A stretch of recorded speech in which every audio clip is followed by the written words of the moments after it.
Well, we talked about a lot of the 2-year-olds, a lot going on this week. We had a great week stake wise. Oddly enough, we had a great week on the sale market. But one thing's for sure, we have had an incredible run here, really in North America, for the entire summer of 2021. So let's get right to it. I'll give you the updates I can. There's a couple of horses I'm just waiting on updates for. But we'll talk about them when I get to them. Almost There, Boss drew the 2 hole. Now, Grand River, big horse. I don't know what to expect heading into this race. Is he going to bust around a half? Great. I would be shocked if he did. But I'm interested. I'm interested to see how he's going to race at Grand River this week. So Harry's Barn's been on fire. He's done a great job with all the horses, and I'm very interested to see what's going to take place with our boy Boss. Amor Diener can't ask for much more of an incredible mile than he went the other day. It has nothing to do with speed. The mental fortitude it takes to sit on the outside of the other horses, oblivious to the world around you, and just saunter along and then pick it up and then attack down the lane and drive away. It's not an easy thing for any horse to do, and most definitely not a 2-year-old trotter, to have the composure to relax, understand the situation at hand, and then just take your time. It's not something every horse can do. And Amor Diener showed that he's a good horse the other day. That was a big mile. And I don't know what his morning line is for Wednesday, but I can't imagine it's anything more than even money. Arches Rainbow. So she's turned out for a while. And this is important that you understand this. 2 weeks ago, Arches Rainbow and Mischievous Rose were on the exact same path. Now, I didn't know the fillies well enough to be fair. I thought they were very similar. James said that Mischievous Rose was obviously a better horse than Arches Rainbow, and Johnny concurred. Okay, fine. I'm certainly not. I'm going to defer to them on this. But either way, they were similar. Mischievous Rose ended up racing massively and being sold for a lot of money afterwards. Arches Rainbow scoped with mucus, redness, a couple of flecks of blood, and I did exactly what I said I was going to do. Pulled the hind shoes off of her and Rosie's Masterpiece, where the exact same thing happened. Kicked them both out in the field. So how long they visit Dr. Green, so to speak, for will be up to them, but I suspect it'll be 3 to 4 weeks minimum. So Arches Rainbow, not a big deal. Nice filly, let her become a nice filly. You can't demand that they do what we hope they can do. You can only hope that they can do what they're able to do. And these fillies just didn't have a chance the other night. Better Be Sawyer, another one was sick, but she raced great the week before. I think this was sickness, two different things. Allergies and allergy-related issues in their airway are not the same as being sick. Better Be Sawyer was sick. I expect she'll bounce back just fine next week. Blue Bayou Dio, this will likely be her last start in Ontario. She'll likely come to Northfield Park go to Lexington via Northfield Park. We are gearing up to take some horses to Lexington. Blue Bayou Dio will be one. Garden State Dio will be the other. Unbeatable Kemp will be a third. Potentially and possibly Rose Above It, depending on how he races in Philadelphia, is also maybe a go. And then in the 3-year-old bracket, potentially a Glare AM. Now, I'll be completely honest with you. Her training trip on Tuesday this week will decide where she goes. Because I have her on the truck to go back to Ontario. If she's not going to do what she can here for a number of reasons, then we're going to actually go easy on her and take her back to Ontario. Remember, this is a nice filly that's not going to race in the Stallion Series. There's nothing wrong with that. She's got lots of talent, lots of speed, but we're not going to push and demand that she gives it to her, gives it to us. We're going to take our time and just let her do it on her own time. So if that means she goes to Kentucky, great. If it means she goes to Ontario, that's great too. So we really just have to take our time with the Glare AM. Lots of talent, lots of speed, hopefully lots of win photos in our future with her, but take your time. Next we have, what do we had here? That was Blue Bayou Dio. We were talking about Bomb Hugger, obviously. Still her undefeated season on the line. Eventually she'll get beat, they all do. But picked to win in Batavia, going for $51,000. Is a good feeling. So she'd do the 5-hole again. With her professionalism, I don't expect there'll be a problem. She trained great this week, so I'm excited to see how she's going to do coming into Wednesday at Batavia. Century Invictus picked a win. I know Johnny said he coughed a little bit last week, but I believe he's come out of it and seems fine now. So heading into the race, hopefully healthy and good. We'll see how he is. It might actually, now that I say it out loud, knowing that what we know about these horses moving forward, it might be wise to maybe scope him the day before and see how he is. Might be today. I'll circle back with Johnny later on this afternoon.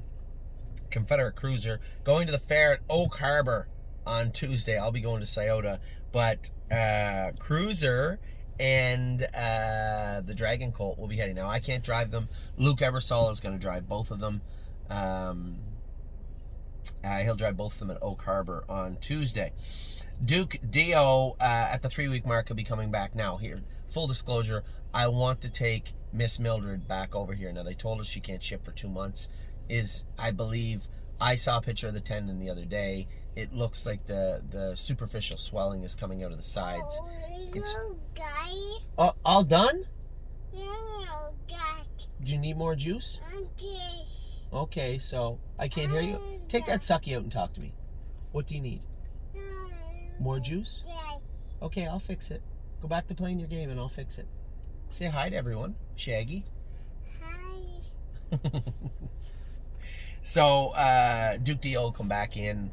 Hopefully, in a perfect world, we'll have Miss Mildred over here, send her out to her new home, her old home, which is her new home, Schaefer Farms in Pennsylvania, McLennantownburg, Pennsylvania, and we'll bring Duke Dio back in. We're eyeing up the freehold race for him this fall and a couple other races probably, but I love what I've seen from this colt.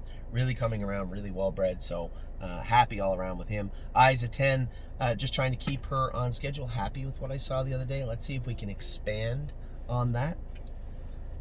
Garden State Dio, I was going to bring her back here, requalifier, and then it dawned on me, if she races in Pennsylvania, 2-year-olds making a break off a qualifier don't have to requalify. So Garden State Dio can actually race at the Meadows. That's what we're planning to do.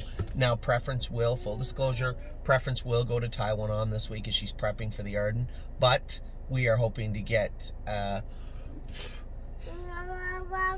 oh, you want Wawa? Okay. We're hoping to prep Taiwan on for the Arden. So Garden State Dio will race hopefully in the maiden, but it worked out well for a Moradiner the week before. So that's what we're looking to do with Garden State Dio. There you go, beautiful. Here you go, take it.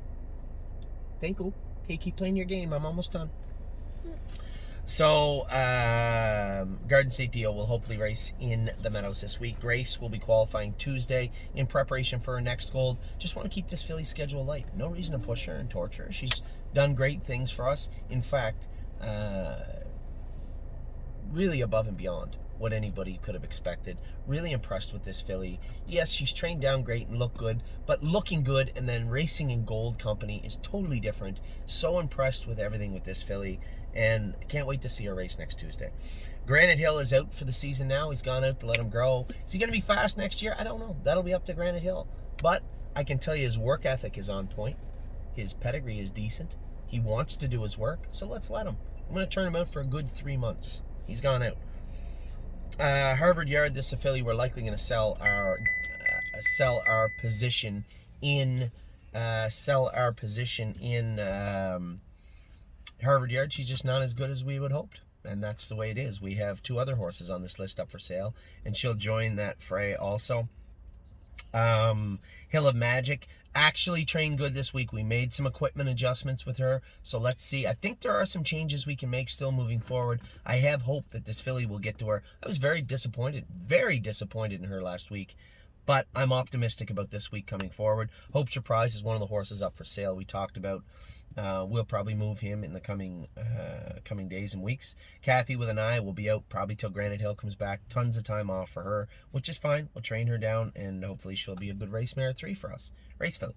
Luck of the Dragon, Oak Harbor on Tuesday, as I said. Can't wait to see him race. I knew he wasn't going to race good into the 8-hole.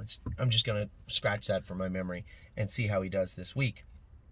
Massive Profit, just a victim of circumstance the other day. Got shuffled way back in the race because he was a trailer and never got a chance to race. Fanned him out in the middle of the track, and quite frankly, Seabiscuit He would have to be Seabiscuit to win where he was from. That's nobody's fault, just a victim of circumstance. So we'll throw that one out also and look for next week for him or next time for him.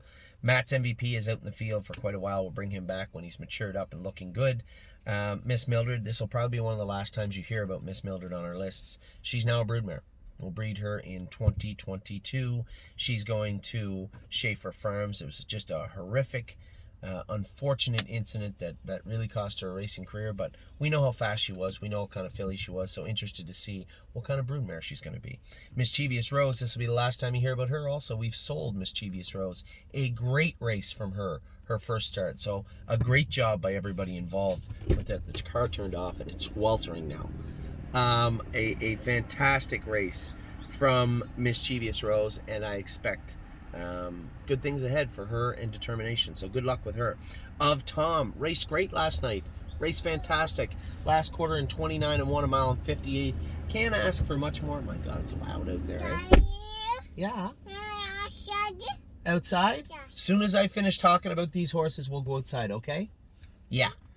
So, Of Tom raced great last night. Really impressed with this filly. She might drop down to the Buckeye for a couple of legs and then come back to see these fillies again at the end of the year. I'm not done with them, but I am done chasing fast horses. So we're gonna I shouldn't say that. The Buckeye sometimes can be plenty fast. But we're gonna give her a little rest, a little drop down in competition her next time. 1-2 skip a few. She's in the Buckeye. Drew the 9-hole. My God, 9-hole outside with this filly. Hopefully she can overcome it in Scioto. We will see. Better Peanut Butter and Jelly is out for the season. Also going to let her grow up and mature. Prairie Fire. We blistered that leg. We're going to put the ultrasound on it next week. See if we can find out what the hell is going on. If not, we're going to push forward quietly with him. See if we can get him back on track. I appreciate your patience in this regard. Procrastinator is going to Scioto this week, I hope on Thursday, to race in a maiden. You get the whip, do you? Uh-oh. So Procrastinator hopefully heading Thursday to Scioto to race. Purple Aura raced incredible. This is such a tricky, weird filly, but she raced so good last night. I think we almost have her to where we need her at 100%, but she raced incredible. Good for her. I'm really liking this filly. I didn't know if I would. I sat behind her a couple of times in the spring. Do I like her? Do I not like her? I like her now. She's a really, really nice filly to be around. Prince Tab is also up for sale with Hopeshire Prize. Just not going to cut it. Not going to cut it. You got to go. Renegade Gypsy certainly is. He raced great last week. Also eligible on Thursday. Didn't get entered Tuesday. I imagine he'll be entered back. I don't know when the next gold is, so there may be a conflict there. I suspect that's where he's going next. Resolute Bay raced pretty good the other day. Trotted 2 minutes. I suspect that'll be a growing race for him. Rose Above It. Just give me a second, sweetie. A shoe? Yeah. Oh, yeah, your shoes are on the floor. I'll get them in a second. Rose Above It raced great the other day. I suspect we'll race good again next week. Rosie's Masterpiece out in the field for a little bit. Gonna let her grow up. She's scoped same as Arches Rainbow, so got the same treatment. Out you go, girl. Slim Jimmy's not going anywhere. That is a national seasons record on a half-mile track for 2-year-old trotting colts. We have both the filly and the colt one in a qualifier, one in a race, and he looked very, very good. Put everybody in Ohio on notice last night. Slim Jimmy looked incredible. Very, very happy with Slim Jimmy. Stonebridge Dolce, gonna train her Monday or Tuesday. Gonna go fast mile with her. I'd like going 2-3. We'll see. Cross your fingers. We'll see how she does. Stonebridge Chicati, again, out in the field, much like the other two. Different reasons, but similar. Where are you going, Munchkin?